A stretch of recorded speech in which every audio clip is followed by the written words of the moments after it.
Call it what you will, mistruths, half-truths, stretching the truth, telling the truth. Whatever it is, it has both Democrats and Republicans questioning what's going on inside the McCain campaign.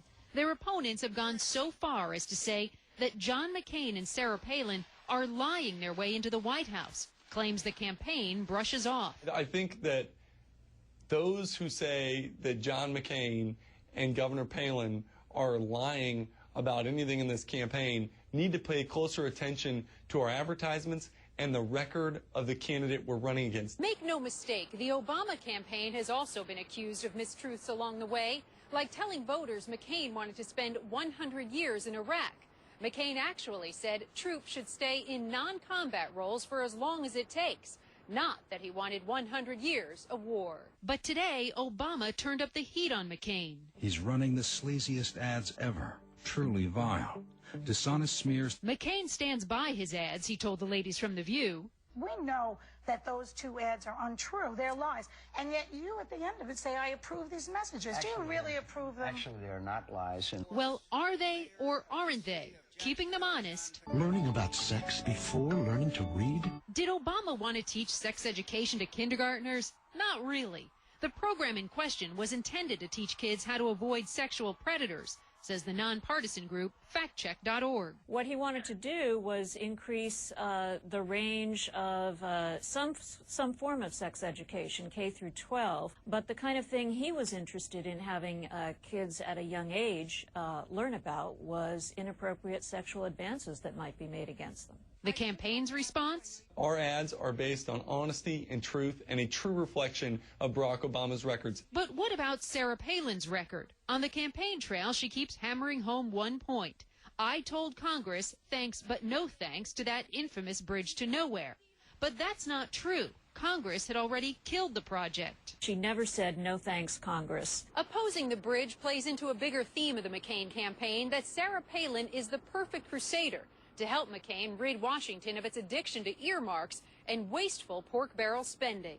This is what McCain said on The View. First of all, earmark spending, which she vetoed $500 million worth in the state of Alaska. She also took some earmarks. No, not as governor. She didn't. She vetoed. The truth? Governor Palin has cut Alaska's earmark requests in half. But this year alone, the state asked for $197 million.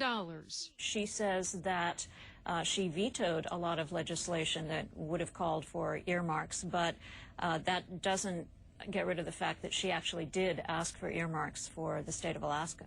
On energy policy, Palin said Alaska provides 20% of the energy produced in the U.S. Is that true? Nope. The U.S. Energy Information Administration says it's 3.5%.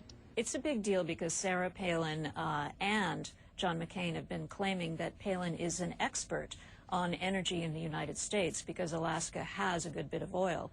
But the figures she's citing are simply wrong. And what about Palin's international credentials, the extent of her travels abroad? The Alaska National Guard has confirmed, just like we had confirmed at the campaign, that she has traveled abroad. She went to Kuwait. She entered Iraq. She underwent and presided over a ceremony. So here we are, trying to bat down something that was completely true, 100% accurate. Apparently not. We checked with the Army National Guard, and they told us they are 100% sure Palin never made it past the Iraq-Kuwait checkpoint, that she never entered Iraq. And her trip to Ireland, originally billed by the campaign as a visit to a foreign country, campaign spokeswoman Maria Kamela says it was a refueling stop. Some Republicans are uneasy. Bush White House strategist Karl Rove on Fox News Sunday criticized both the McCain and Obama campaigns. McCain has gone in some of his ads, similarly gone one step too far and sort of attributing to Obama things that are, you know, beyond the 100% truth test. Both campaigns ought to be careful about that. Still, political expert Larry Sabato says mistruths can work well with the party base, which is conditioned to believe the campaign. A smear campaign can succeed if it's completely outrageous and it's completely contrary to the facts. Then probably the truth will catch up with it before the end of the campaign.